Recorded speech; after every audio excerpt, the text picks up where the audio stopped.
కానీ దానికి అడిక్ట్ అవుతున్నారు కదండి. ఎడిక్ట్ అంటే అందులోంచి బయటికి రావాలి. నువ్వు ఏది శాశ్వతమో ఏది శాశ్వతం కాదో దేనివల్ల నీకు అల్టిమేట్గా మానవుడు ప్రయత్నించేది దేనికి మిత్రమా? ప్రశాంతంగా ఉండటం కోసం, ఆర్థికంగా బాగా ఉండాలి, మనం ఆనందించాలి. ఆనందించడం అంటే అర్థం ఏమిటి? ప్రారంభంలో నువ్వు ఏదైతే ఆనందం అనుకుంటున్నావో ఉత్తర కాలంలో అది మళ్ళీ బాధగా అది అది నిన్ను నాశనం చేసే విధంగా అది పరిణమించకూడదు. అది ఆనందం. ఉదాహరణకి నేను మందు కొట్టేశాను అనుకోండి.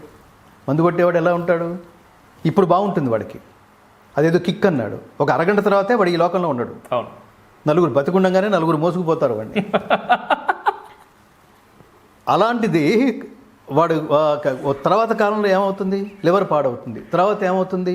వాడు నాశనం అయిపోతాడు, ఆర్థికంగా నాశనం అయిపోతాడు. వాడి చుట్టూతా బాంధవ్యాలు ఉంటాయి చూడండి, వాళ్ళు ఇబ్బంది పడతారు.